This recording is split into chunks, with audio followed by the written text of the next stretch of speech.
We can really only focus on one thing at a time. Mm-hmm. And if we let our thoughts run control of us, it's going to control our mood as well. We're going to be stuck in sadness, grief, and hurt. And it's going to be, sure, it'll always be there until it's completely dealt with. And I'm not saying don't deal with it. I'm just saying at times you got to go to work, or at times you got to take care of the kids. And these are ways to regain control of yourself.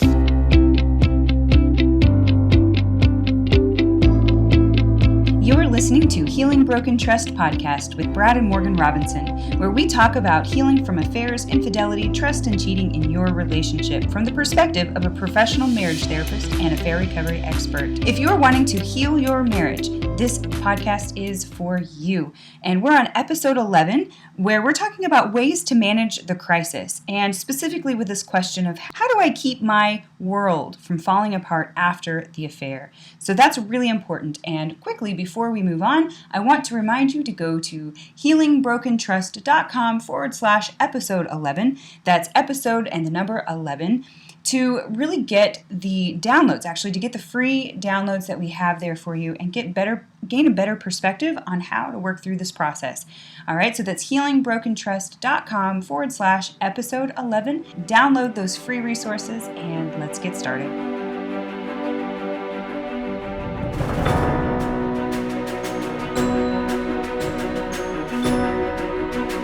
Welcome back. You're listening to Brad and Morgan Robinson, and we're talking about how to recover from an affair. Today we're talking about ways to help you manage the crisis after your spouse's affair, and there's 4 things we're talking about today. Intrusive thoughts, thought stopping, journaling, and managing depression. Brad, you want to get us started? Yeah. Many times after an affair is discovered, obviously it's very traumatic, it's very hurtful. And we've talked about before, because it is so traumatic, you have a difficult time with obsessive thoughts. And so how you handle those intrusive thoughts, those obsessive thoughts, I want to share a couple things with our listeners on how to do that. Pretty much in almost every case I've worked with on affair recovery, the spouse or partner who's been betrayed has had obsessive intrusive thoughts. Most of them have also reported a hard time managing the flood of thoughts that came to them. There is a guy named Larry Smith. He's an author and leading expert on post-traumatic stress disorder and other anxiety disorders. He's developed a few tools to help individuals deal with intrusive thoughts instead of having to turn to drugs or other harmful coping mechanisms to relieve that pain.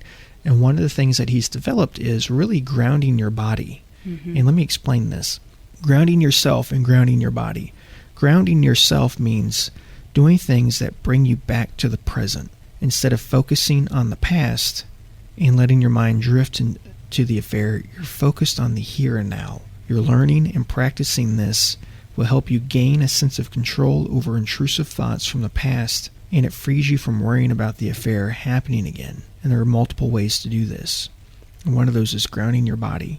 With grounding your body, you're noticing what your body is doing without passing judgment on what your body feels like. So for example, if your breathing is shallow and rapid, or if your stomach is in knots, you focus on the breathing slowly and evenly, especially if you are hyperventilating. You want to touch the fabric of your clothes or an object close to you and focus on what it feels like. Part of grounding your body is to stomp your feet or push them down, or you could rub your elbow or wiggle your toes. Tensing and releasing different muscle groups is another effective way to ground your body. Right. And so you're getting more in touch with what's happening.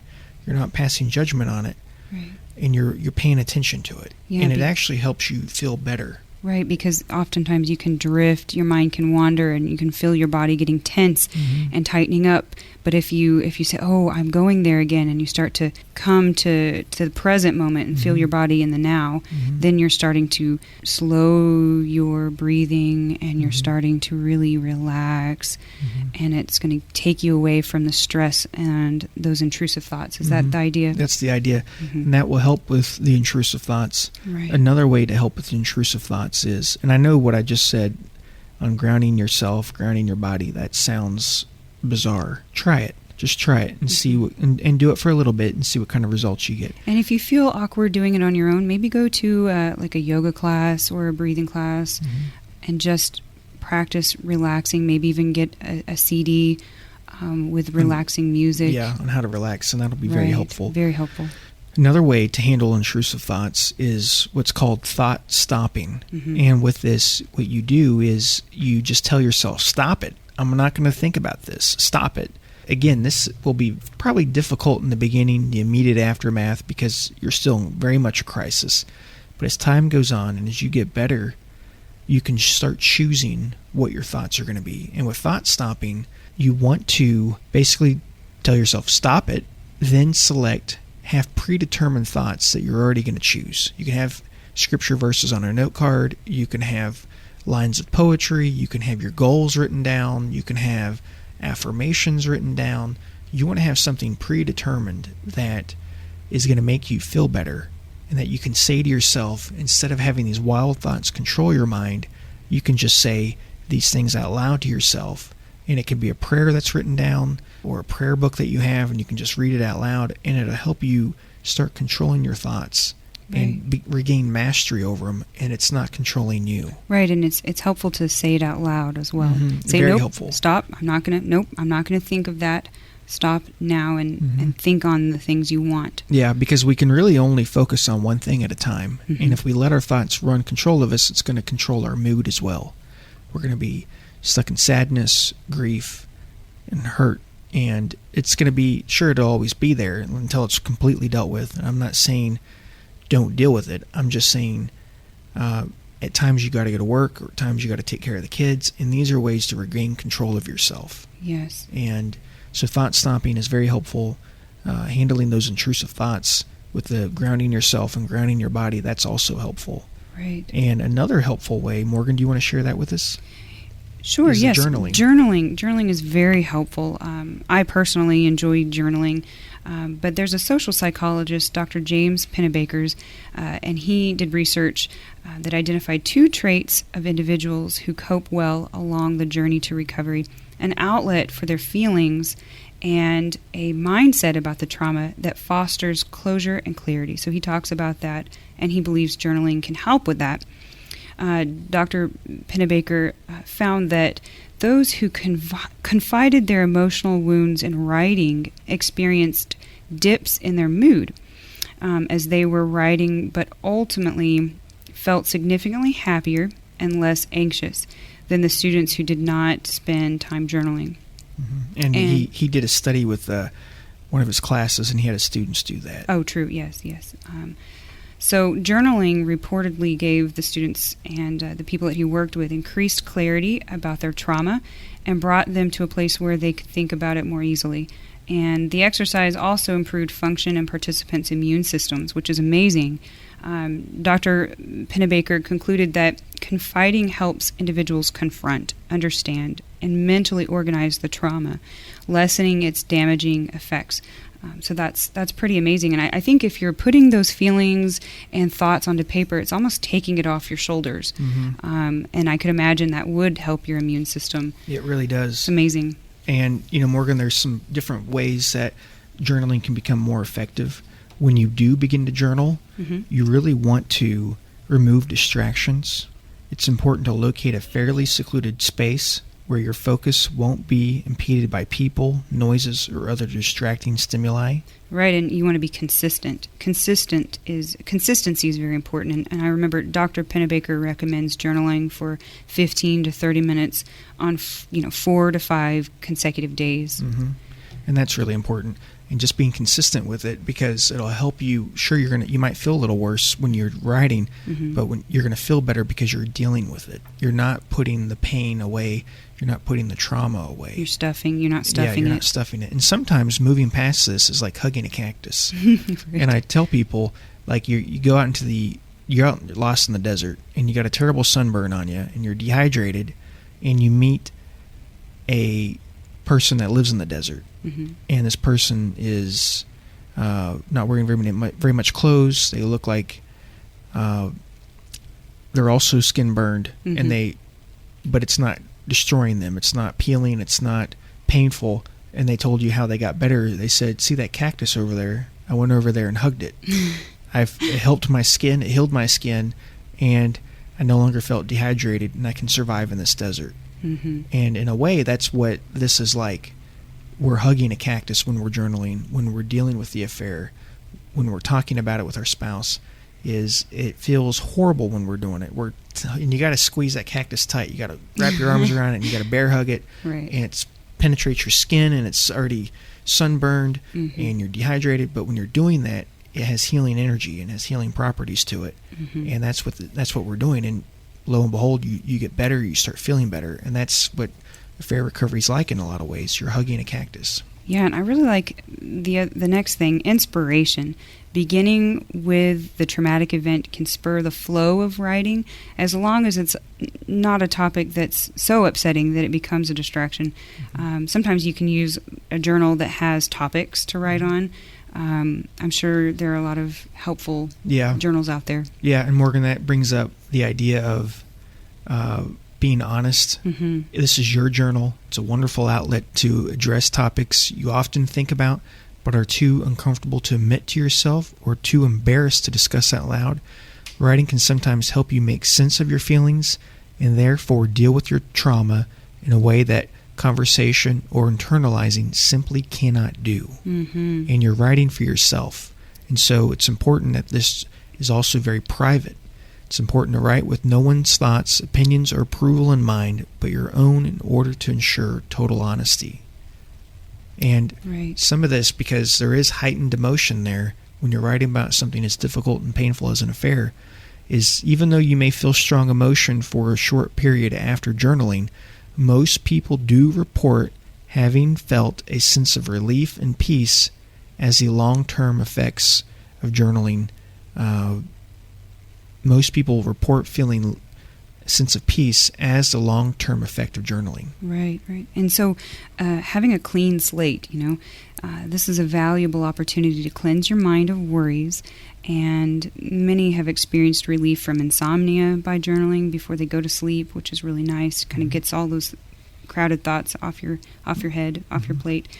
However, journaling can sometimes trigger painful thoughts like you're talking about and reminders. So it's important to use discretion and feel free to stop journaling at any time if it becomes too difficult. That's important. Keep in touch with yourself. Yeah, that's important. You don't want to squeeze that cactus too strong. Right. But it's still going to help you. Capitalizing. It's important to supplement journaling with therapy. Does not replace the valuable help of a trained professional counselor. Right, that's important. Yeah, it's not a supplement. It supplements it. It's not a replacement. Right. And another thing you need to do with this is take action. If journaling has helped you identify an unhealthy influence or pattern in your life, take steps to confront this issue in a healthy, productive way to incite positive change in your life. And that's one thing that a counselor can do as well, help you to take those steps and to iron out kind of what to do next. And another is finding closure. Journaling is an excellent way to close a chapter of the past and move forward with peace and clarity. Dr. Pennebaker says that, as a rule, if a person can express their feelings about the past and see the events in a different light, he or she will mentally rehearse it less often. So it will be less intrusive. Yeah, and that's important, Morgan. Right. It does help you find closure. I want to share a story real quick with a couple I've worked with. This is a situation where the wife was betrayed and the husband wanted to leave, and she began to journal. And I'm really proud of her because I've seen a lot of people lose their cool in that type of situation. And she said what helped her not lose her cool was she began to journal. She began to write. Instead of venting to other people and doing all that and trying to get a hold of him, she began to journal. And that really helped her just get this out of her system. Right. And so this journaling, it's very valuable. And something that we've mentioned in the past that some people find very helpful is they might write it down on paper and take it out in the backyard and burn it, or stick it in the fireplace and have let's get rid of this, those feelings bonfire. Yeah, and Morgan, that's important. I'm glad you're bringing that up because people, when they do journal, and you really want to destroy it after you write it. And you can destroy it by burning it, tying it to a balloon and watching it float away. Oh, that's a good one. And there's a psychological effect where it's getting lifted off your shoulders. You're beginning to feel better. And with journaling, you can also write prayers out to God. You can also write that person who's betrayed you a letter. You can write the affair partner a letter, but don't send those types of letters. I had somebody that one time journaled, and she said, those letters you're supposed to write but not send them to anybody? Well, I did. Oh gosh. And it really just it was really bad because they had, shortly after that, there was a family wedding, and this was a family member. Oh. And it really kind of caused a big stink and a big fuss. You're going to say some things that you need to be very honest about. These are not the type of things that you need to give to somebody or let somebody else see. So after you write it, I think it's best to destroy it. I've also journaled, and I've used this just sometimes with daily stress, and I left it on the kitchen table. Every time I walked by it in the kitchen table for like a week, I was just annoyed. Yeah, I just saw it, and it triggered where I got really annoyed. So if you do this, and you really should, you need to destroy it or put it in a place that nobody can find it. And good ways to destroy it is to burn it, cut it up, flush it down the toilet, or tie it to a balloon and watch it float away. And there's a psychological effect where you're seeing it go, and you feel released, and it does help you feel better. Mm-hmm. And maybe those feelings will come back, maybe be less intense. Keep journaling again. It's going to help you with that. And so that's really important. You need to at least try journaling a few times before you just roll it out completely. Good points. Morgan, the other topic I want to discuss today, and this is very helpful, is depression. Mm-hmm. After someone's betrayed, there can be a lot of depression, obviously, and for most people there is. Right. There is a significant amounts of depression, and also depression can lead to somebody having an affair. Sometimes the betrayer was depressed. Right. Maybe not major depression, but at least a mild depression. And we've seen that quite a lot. Yeah, we have.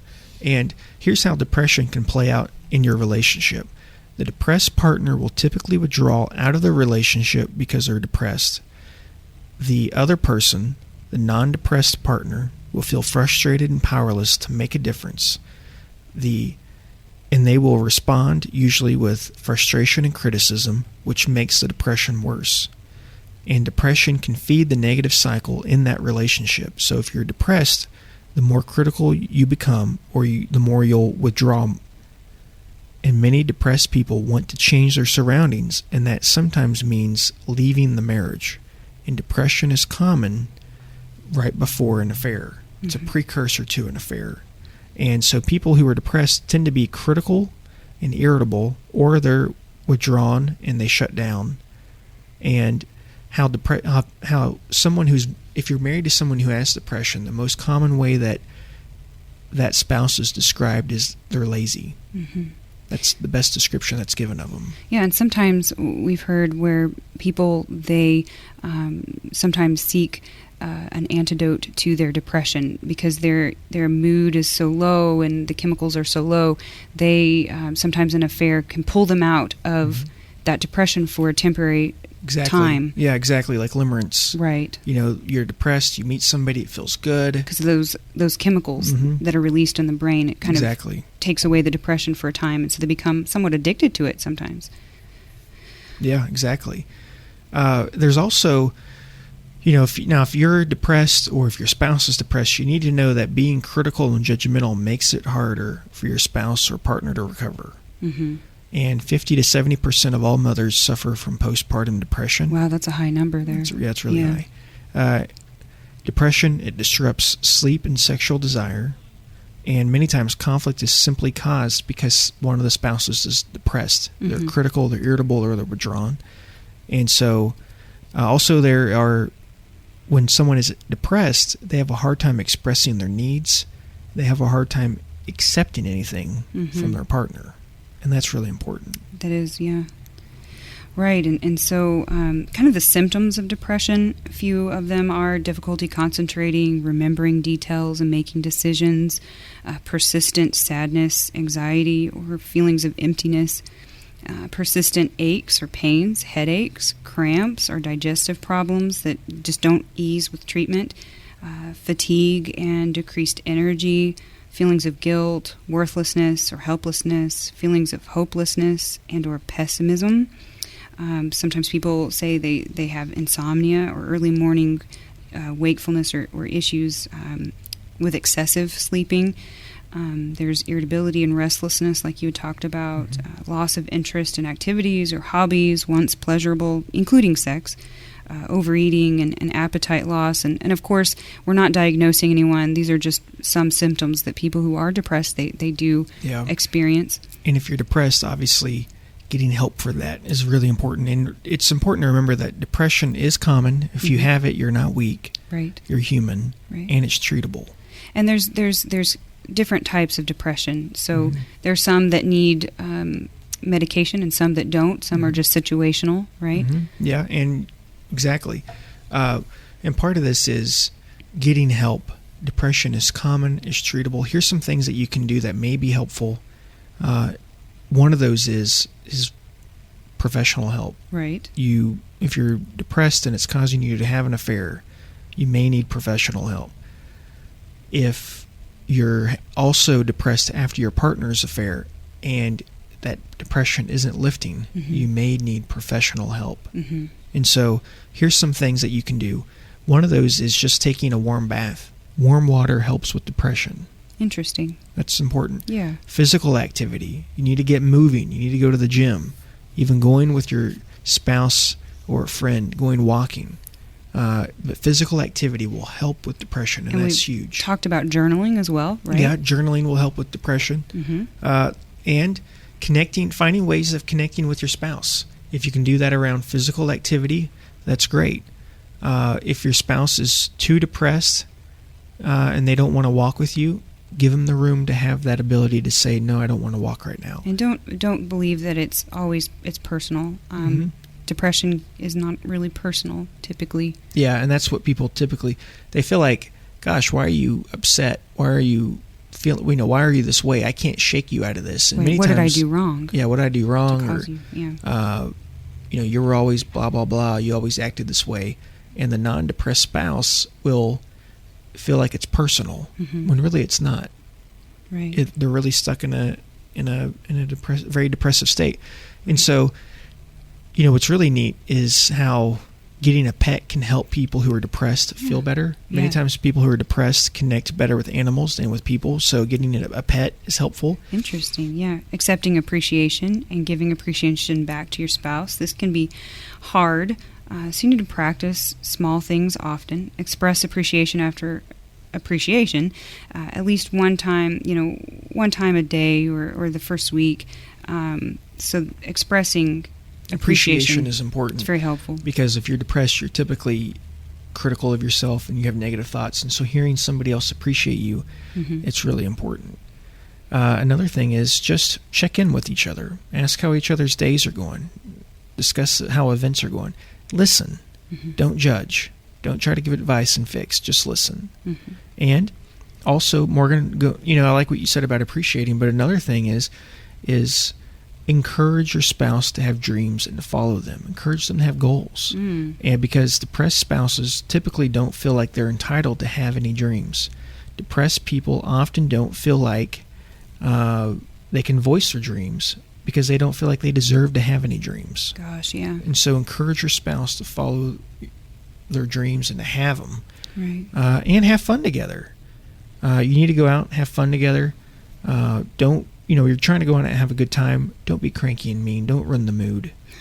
Try not to, at least. But yeah, go out and have fun together. That's really important. Get around friends and family who are supportive and connect with them. Getting around anyone will help you. You can't be isolated. It just adds to the depression. So. Yeah. And Morgan, that's really good advice because most of the time depression follows a feeling of loss and isolation. So if you can get around people, that'll help. And it's a deep introspection that is negative. Exactly. And so set priorities and simplify tasks to reduce the stress. Make it simple and just make time for activities you enjoy. Get about 8 hours of sleep a night, so enough sleep can help, but don't get too much sleep. Try to get out of bed. Eat more healthy foods and take vitamin D. That can be very helpful. Yeah, Morgan, you're right about that. With getting 8 hours of sleep a night, this is really interesting. The lack of sleep is the basis of all mood disorders. Interesting. And they did some studies on this. If you go 30 days without 8 hours every night, if you go 30 days without 8 hours of sleep every night, that could trigger major depression. And they've done studies on this where if you don't have any stimulants like energy drinks or caffeine and you got 6 hours of sleep for 30 days, most people would be very depressed. But, of course, in our culture, we're taking caffeine and stimulants and coffee and different things like that, energy drinks. So we're not seeing, we may not have quite that impact. But if you didn't have any of that, you would be. Right. And so it's really important just to take that, to get enough sleep. 60 Minutes did a special some years ago where they did a topic on lack of sleep, a show on lack of sleep. And what they reported was, if you go 6 days without 8 hours of sleep, if you get 6 hours of sleep or 7 hours, you're in a pre-diabetic state. That's if you only go a week. And they did lab rats where if they didn't get sleep for a week, it killed them. Wow. So sleep is really important to our health. We don't know a whole lot about it, but we do know that the basis of mood disorders is really a lack of sleep. And so getting enough sleep is really important. Right. So don't medicate yourself with caffeine. That's a big problem. Yeah. And getting enough sleep. And really eating, like you mentioned, healthy foods, fruits, vegetables, whole grains, taking vitamin D, like you said. They talk about St. John's wort as well for depression. That's very helpful.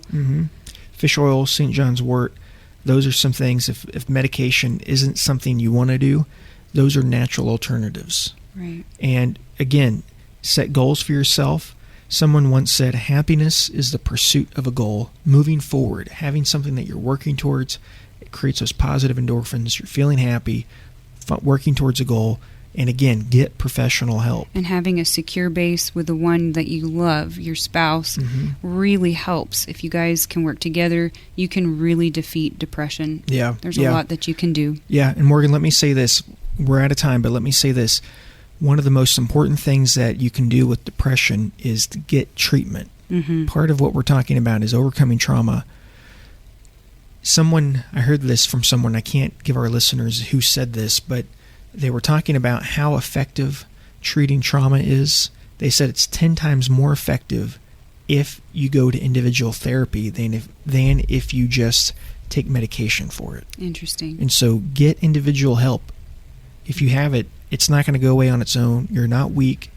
Everybody has dealt with it at some point in their life. It's understandable that you're going to have depression after an affair. Right. Get help for it. Yeah, and couples counseling is also very helpful for relieving depression. Yeah, and in fact, that's one of the best ways to relieve depression. Right, because how much better would it be to have your spouse there hearing where you're coming from, hearing what's happening for you, so that when you leave the counselor's office, you have someone there to work it out with you, to be there as a support system. It's huge. In some ways it can be just as helpful, if not more helpful, than individual counseling, because you do have a partner there to work through with you. Yeah, exactly. Thanks for listening to Healing Broken Trust. If you like this episode, you can always get our show notes and more details and links to the resources we discussed at healingbrokentrust.com. Also, as long as you're online, head on over to healingbrokentrust.com/retreat for details on an upcoming one-on-one retreat with me. If you like us, please subscribe and leave a review for us on iTunes. As always, everything discussed on this podcast is either my opinion or Morgan's opinion and is not to be taken as relationship advice because I'm not your therapist, nor have I considered your personal situation as your therapist. This podcast is for your entertainment and education only, and I really do hope you've enjoyed it. See you until next time.